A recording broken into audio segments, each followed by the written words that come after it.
So my name's Justen Dyche, and I work in the United Kingdom for the BBC. And just to state as well that I'm speaking not on behalf of the BBC, but just speaking as a cybersecurity professional, just my own opinions. So my role is Head of Information Security Strategy for the BBC, and I report to the BBC's current CISO. And as well as doing the strategy role, I also do things like information security awareness, help with the risk management, all the program management and the vendor management and the budget and all that sort of stuff. So horizontally supporting the whole sort of cyber function at the BBC.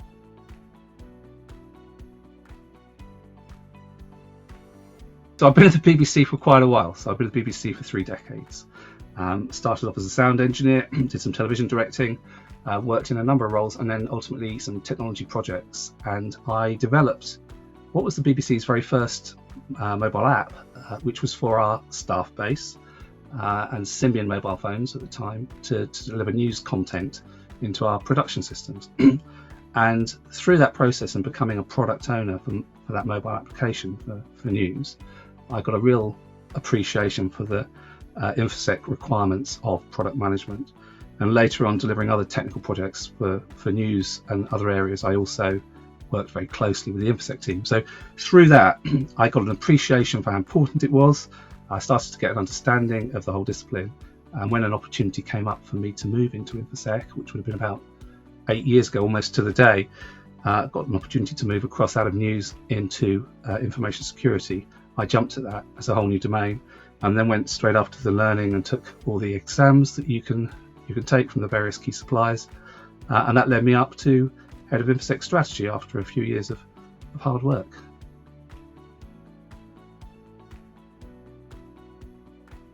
So for me in my current role, which is looking at the strategy for the CISO as well as a few other functions, it's been particularly useful because I gained this qualification just a few months before I started that work.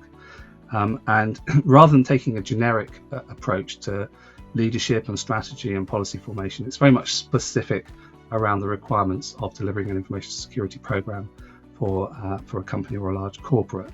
So it gave me the nuts and bolts and the specifics of what I needed to look at, as well as basically a template for producing a strategy as well. So the domains that were useful for that were domain 1 and domain 5, I think specifically, which was really good. So I felt that I had a good strategic grasp generically of what I needed to do. And through the curriculum within the course, it gave me the confidence to take the steps necessary to produce a specific information security strategy.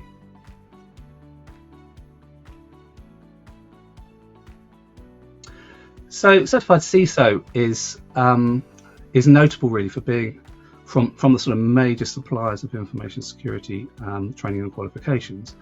The only prominent one that is focused at this level.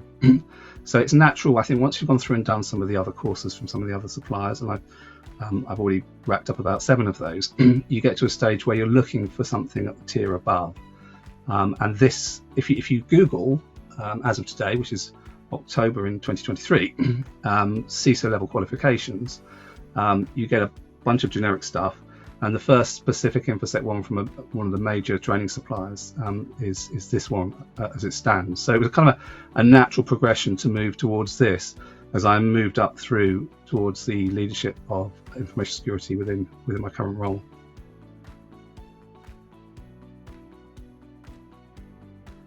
It didn't, it is, in a couple of ways. So already touched a bit about the formulation of the strategy for the BBC and how it supported me with my confidence and a structured approach to delivering that. As I say, the general course was positioned to give you confidence in your leadership within specifically the information security domain.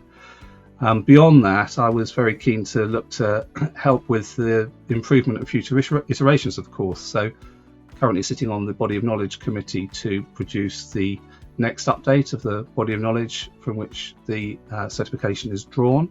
So I'm gaining valuable experience through being part of that committee and authoring the next version of the body of knowledge book.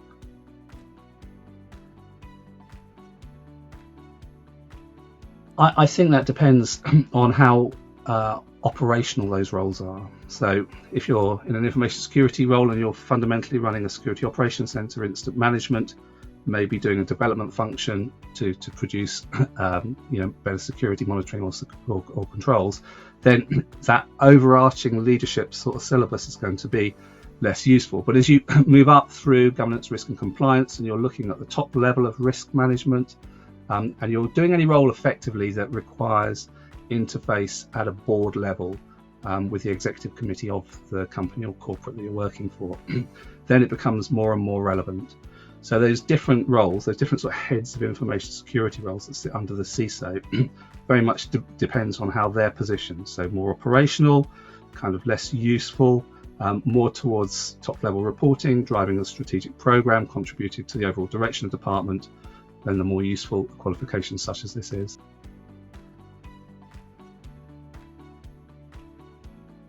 So that's going to depend a little bit on the nature of your company. So I feel the smaller the company and the smaller the operation and the greater level of hands-on and direct influence you have over the running of the program, then the more useful all of those domains are going to be to you.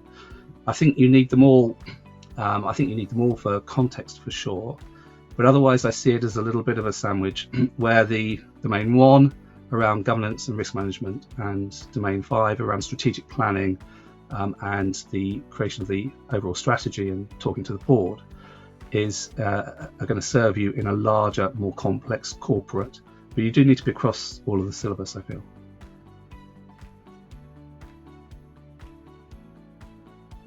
Well, I have to say it's very nice to get recognition in that way. And I suppose for me, I put a tremendous amount of effort along with other colleagues at work into a program of transformation that completely shifted the BBC's strategic framework from thinking that had been around for a while to kind of fundamental new strategic framework for delivering InfoSec. And that was a hard, long program of work, which culminated in our recognition in the SC Awards last year, and in this nomination was successful application to be within the Hall of Fame for CCISO. So actually, that having been recognised in that way feels great because it's a bit of validation for all that hard work. Sometimes you can feel like you're doing this sort of thing in a bit of a vacuum, and it can be quite a grind through. So just lovely to be recognised for doing work like that.